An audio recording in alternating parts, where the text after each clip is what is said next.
Hello guys, Crisp here and welcome back to another Sunday video. In this one, my friends, we're gonna test a 13-year-old GPU released back in 2009. It's a little cousin of the GeForce G100. Actually, it's a bigger cousin than the G100, but it's still little because it's still pretty slow, I think. And yes, the G100 is gonna watch everything here today because I wanted to learn something. Like, I wish it learned something, but it's not gonna. Anyway, it's a graphics card. Let's just move on. This is, of course, the GeForce GT 130. And I say of course because, well, it's in the title. But anyways, this is the graphics card right here. It's actually missing the bracket for some reason. I bought it like this for 25 euros. Yes, I overpaid a lot once again. I was desperate for a graphics card for the Sunday video, okay? It has a pretty basic cooler. It's not silent though. It has a fan. It consumes 75 watts of power and it has 48 CUDA cores from the Tesla architecture. And surprisingly, it has 1.5 gigabytes of VRAM, which was actually a lot back in 2009. Most models of the 130 will actually have 512 megabytes. But even though we got the same amount of VRAM as the next year's flagship GTX 480, that doesn't mean that the games will run fine, because it's DDR2 VRAM, just like the G100. And that's enough of the intro. Let's play some games on the 130, shall we? Here we go, guys. The GeForce GT 130 is installed now in our system. As you can see here in MSI Afterburner, you can check out all of its specs here in Tech Power Up's GPU Z, 65 nanometers, 2009. As I told you, 48 CUDA cores, DDR2, 1.5 gigabytes. The buzz width, I actually didn't expect it to be 192-bit, but the bandwidth is actually pretty low because DDR2. Over on the left, you can see that we're running it with a Ryzen 9 5900X and 32 gigabytes of RAM, the favorite combination of the little G100. And let's get right into the first game. And it is FIFA time. I'm kidding. CSGO time, and we're playing at the 800 by 600 resolution, very low settings as you can see, and this doesn't really feel all that good, honestly, guys. Like, yeah, it has a lot of variation in the frame time graph. It stutters a lot. It's just not really that enjoyable. I'm just gonna start counting the FPS, and the 1% lows are already very low because of those spikes. Let's try to do something still. Okay, oh, you stole my kill, you bastard. Thank you very much now. He was gonna kill that one with a knife, and I am killing the AFK guys this time around. I don't care. I am at a disadvantage anyways. Look at those average FPS, guys. It's very close to the magic number. That's awesome. Yeah. Okay, is this the ultimate CSGO experience after all, with the GeForce 130? No, it's not. Yeah, sometimes it will actually drop a lot. Even here in the tunnels, it's dropping into the 50s, guys. Which is not good whatsoever. It's not what you want in CSGO. Even 60 frames per second, like 60 to 80, doesn't feel very good in this game, honestly. Like, I can feel input lag. That was awful. Oh my god. There we go, Caesar. I got you, boy. Oh, what? How did I do that? Okay, that was great. Alright, thank you for the kill, 373. I wish we were getting 373 FPS on average. Maybe that's what he's getting, but we're still wrecking him. Okay, we're far from first place now, guys, but I will take at least like third place as a win in this one. Oh my god, this is so hard to play like this. Ah, it's annoying. God, you can't even see the guys properly at 800 by 600. Ah. I don't know why some pros play at this low resolution. Oh boy. Oh boy. Okay. Let's do this, buddy. Let's go. No. Come on, Boris. Seriously, dude. Are you stupid? Oh my. Vegito. Why are you always camping, Vegito? Oh, no. Uh-oh. Oh, he knows. All right, that's Valvola. We got him. No. Okay. Oh, 7 bullets. That's enough, right? It would be enough if I had decent FPS. Oh my god, that's awful. Did you see those stutters? For the second game, we got ARK Survival Evolved at the 640 by 480 resolution using the lowest settings here. And I just don't expect it to go very well, honestly. We're also using the low memory mode in this game, which is the least intensive version of ARK. And let's see if it's better than your smartphone, I guess. Okay. Oh, okay. You know what? I was expecting worse here, guys. Resolution scale is also set to the minimum, so this is not really 640 by 480. It's much lower than that. But it's getting 30 plus at times. I really don't feel like I am gonna recommend it still. It's pretty bad. It's dropping a lot here. Very close to 30 at times. Oh boy, what are you doing? I don't think this is very appropriate for this platform, guys. What are you doing? God damn it, man. Look at that. Oh, that's completely awful. But is it better than a smartphone? No, I don't think so. It's time for my favorite, because we get to see Jack. It's GTA 5 in DirectX 10 800 by 600 using the lowest settings, which are the normal settings. And I even left the shadows untouched, so they are enabled. And here we are. It seems like I made the right choice in not disabling the shadow quality, or the shadows entirely, not shadow quality. Anyway, let's start counting our frames. Will it drop from 30? I think it will. Oh boy, yeah, 30 flat there. So in Jack's Hill, it will probably drop. But still, this is pretty impressive for such an old GPU and outdated card as well. So it's dropping right now, 28, 29. I guess if you have a GPU like this, you'll be fine, even with like 25 frames per second, if you lock the FPS to 25. I actually played Saints Row 4 on a GT 630M at 25 FPS locked, I think on high settings or something like that. But yeah, back in the days, I just didn't really mind it too much. It was a single-player title, so I was fine with that. And I would totally be fine with this GTA 5 experience. It will drop into the 20s sometimes, but at least the averages... Ooh. Oh, I thought I'd crash against those things. Anyways, at least the averages are above 30 FPS, and the game still looks like GTA 5. If I disabled the shadows, it would look like another GTA from a while ago. Why don't they move? They're stupid. Yeah, okay. Yeah, they're alive. See, how the heck are they alive? Oh my... But now the true test comes, and as you can see, it's already dropping. Ooh, cinematic 24 frames per second minimum there. I mean, again, if this was everything I had, I would be fine with this experience. Hello, Jack. How are you going, boy?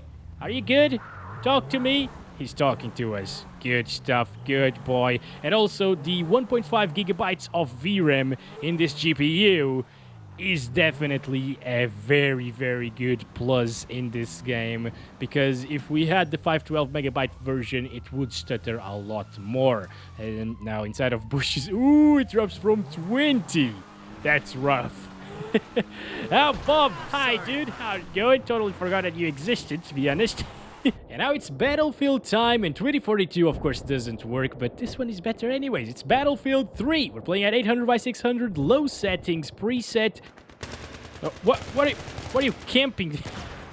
Oh, okay, that was nice. Let's revive this boy. Okay, yeah. Get up, boy. Get up. Why are you sleeping right now? It's no time to sleep.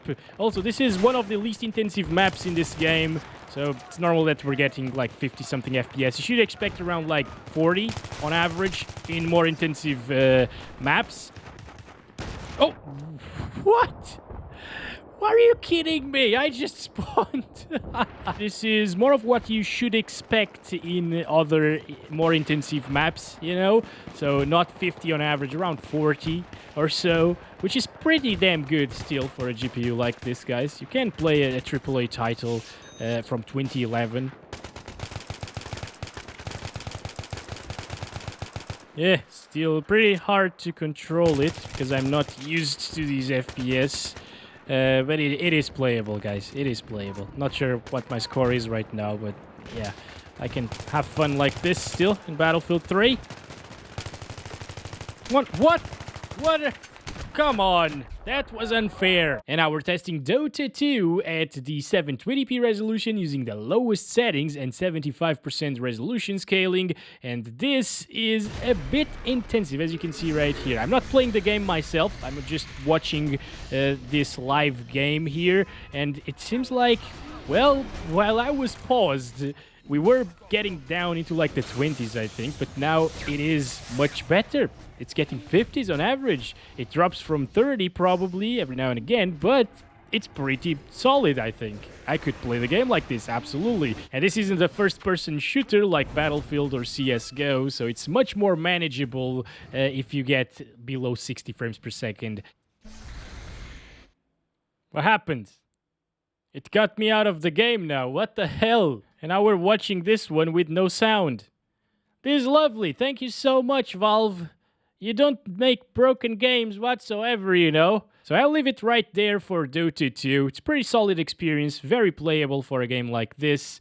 Again, even if it drops from 30 here and there in very, very specific scenarios, I don't think it's a horrible experience. So, Rust is next, and it's at 800 by 600 lowest settings.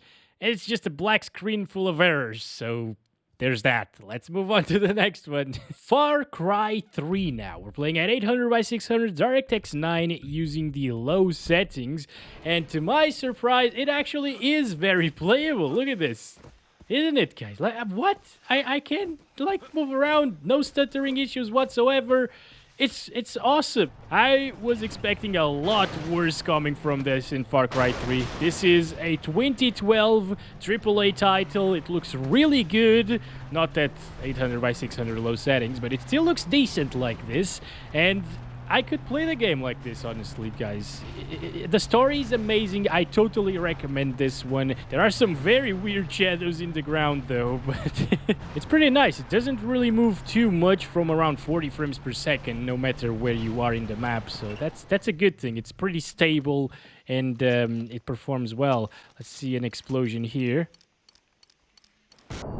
There we go. Yeah, as you can see, even explosions aren't really intensive. And now we're playing Left 4 Dead 2, a 2009 title, just like the GT120, at 720p resolution using the high settings. And it seems like it's going to perform pretty well here. Look at that, 60. And I chose this map, by the way, because it's pretty intensive. It has a lot of vegetation that's super intensive in Left 4 Dead.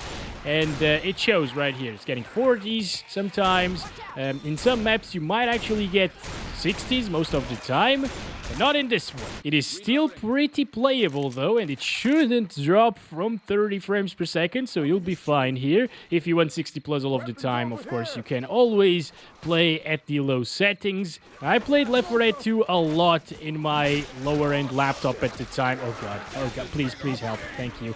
And one of the things that I loved about this game's graphics were the reflections, the shader quality, you know? And I just couldn't have that enabled, unfortunately, with a GeForce 103M laptop. But here with the 130, I could have had a really good experience, as you can see. Like 50 FPS average, 720p, high settings. I mean, it's pretty nice. Now we're playing Minecraft Java Edition, version 1.16.5, modded with Optifine, by the way, and we're not using any shaders here. I actually tried out some shaders. They all got 1 FPS or 0 FPS, so there's no point. And we're playing at like high settings, basically, 1080p resolution as well, as you can see right here. So yeah, let's just take a look at all of the settings. Feel free to pause the video if you need to. And here we are, guys, getting extremely high FPS, as you can see. Like, this is absolutely amazing for a GT 130. This is one of the games that you can actually play absolutely fine with an old GPU like this. Now, you gotta keep in mind that you will need a decent CPU to get these FPS, like an i5 4th Gen gen or something like that. If you have like a Core 2 Duo or Core 2 Quad, you're probably going to be CPU bound and getting around like 40, 50, maybe 60 frames per second, which is still definitely playable for Minecraft anyways. But yeah, we're testing the GPU here, so we don't want to bottleneck it, so we are able to see what it's truly capable of. And this is it. We're getting 98% GPU utilization. We're seeing a lot of trees around here, dropping our frames into the 70s and 80s, and I think it's not going to get much worse than this. So you can rest assured that Minecraft is going to be flawless here on the GT 130 if you have a somewhat decent CPU. Team Fortress 2, another older title that should run pretty well, 720p resolution, high settings, which are the recommended settings for this game with this card. Okay, oh boy, that's insane. I was not really expecting that to be so good. Damn. Okay. And what map is this? I've never seen this before. What the heck? Reminds me of one of the Overwatch maps, actually. Start counting the frames. Oh. Headshot. Interesting. Is that a cheater? I don't know. But we should definitely try this out at 1080p resolution because these FPS are just so damn high. Here we are, 1080p. Still pretty good, guys. 70s, 90s, 100s. Wow, I definitely underestimated this card in this game, guys. This is an amazing experience, but once again, if you have a slower CPU, like a Core 2 Duo... God damn it, that guy is always headshotting me. What the heck? You're probably not going to see as many FPS as in this video, of course. We've seen... Are you serious? That guy is definitely cheating. Like, there's no way. He's always headshotting me. I have seen, like, a bottleneck issue with the GeForce 310M, for example, and that was paired with like an i3-2330M laptop i3 CPU, so that was actually bottlenecking it quite a bit. It was still very playable though, but I believe the i5 desktop version, like an i5-2400-2320, should be perfectly playable in this game. So this is War Thunder at 1024x768, which is the lowest resolution in the game. Minimum settings, guys. And it's so bad. It's just so bad. Look at this. Okay, over here it's not as intensive apparently, guys. I forgot to start counting the FPS. Like, was that the benchmark? No. Okay, let's do it now. So it has a lot of stuttering issues, and it's not because the VRAM is maxed out. It's just because I guess the GPU is really old and outdated, and the drivers as well. And I mean, it's a really awful experience, guys. Like, you can see the stutters. It's happening every like second or so, and it's not pleasant whatsoever. The FPS on average are fine, honestly, but I think the stuttering issues are a gameplay hindering problem that it just makes the game not really that enjoyable. But honestly, after seeing the FPS in the menu, this is way better. Wasn't really expecting it to get 40 frames per second on average, so there's that. At least you can actually play it, sort of, if you don't mind stutters. Tomb Raider 2013, it was free on Epic, and if you want to play it with this GPU, it might be possible to do so. 720p resolution, low settings. Okay, that's actually really good, guys. Look at that. Perfectly playable if it gets these FPS. Honestly, this isn't really a very intensive area compared to the rest of the game. But it won't really drop from 30 if it's getting these FPS right here. Maybe it will. Maybe it will. Not really sure why they chose this scenario here for the benchmark run. It's just like, yeah, seeing her up close, I guess that's great, you know, but then seeing the scenery here, it's just not a very good benchmark in my opinion.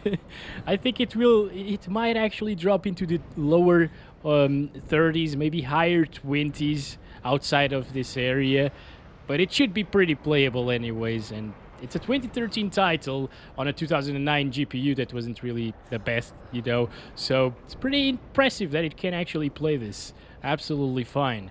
That was pretty good, actually. To finish it off, because a lot of you will ask for it, I got Valorant here, which doesn't work. As you can see, you need DirectX 11. This GPU doesn't have DirectX 11 support, unfortunately. We also have Fortnite here, which is the same thing. It actually tries to launch it. Interesting.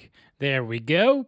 It requires a DirectX 11 GPU, and this is not it. And finally, we got PUBG, which will be basically the same thing, I think. These three games actually supported DirectX 10 at some point, by the way. It's such a shame to see that they don't support it anymore, because at least Valorant would have been playable with the 130, I believe. And that's PUBG, unknown crash. At least the others actually knew why they crashed. So let's actually send it and close. Well, it's conclusion time, my friends, and I am gonna read the product's description on Amazon about this GPU, the 1.5 gigabyte version. So it says, playing the latest games requires a high performance video card. That's true. This Nvidia GeForce GT 130 can help you get in the game. This PCI Express video card is based on the Nvidia GeForce GT 130 GPU, which can power the visual computing experience by offering immersive, extremely high definition gaming and video. I'm not really sure about the extremely high definition, but okay. This Nvidia video card features 1.5 gigabytes of DDR2 memory, so you can immerse yourself in entertainment. Play the hottest DirectX 10 games, actually doesn't say titles, with awesome speed, and watch the latest HD, DVD, and Blu-ray movies with brilliant clarity. Not really sure about the awesome speed, but it can definitely play some games, yes. 15-pin VGA, HDMI, and DVI-I connectors make this card ideal for a multiple monitor setup. Okay, actually for normal Windows tasks, it would do pretty well at that. Order today! Don't order today, my friends. This GPU is very outdated. It was actually kind of true, the product's description. I started reading it and seeing high-end games, latest games or whatever. Honestly, back in 2009, that could have possibly been the case, actually. Not at the highest settings and very high definition, but well, it could play some games in that era for sure. But these days, I think you should not get one of these cards, even if you can find one for like 10-15 bucks. If you spend just a little bit more, you might be able to find like a GTX 550 Ti or 650, and those will actually play a lot of games, including Fortnite, Valorant, and well, PUBG won't really run that well, honestly, but yeah, those other two games will run on those cards because they support DirectX 11, and yeah, it's going to be a much better experience in any other title that we tested today. So yeah, I don't recommend the GeForce GT 130, but it was still a lot of fun to test it out. Again, I don't really understand why it comes with 1.5 gigabytes of VRAM. That's really weird for a GPU in this tier. But hey, that's what they decided to do in this particular model. So thank you very much for watching this video. Hope you enjoyed it. Don't forget to like and subscribe if you haven't already. And I'll catch you in the next one very soon. As always, love you all. Bye-bye.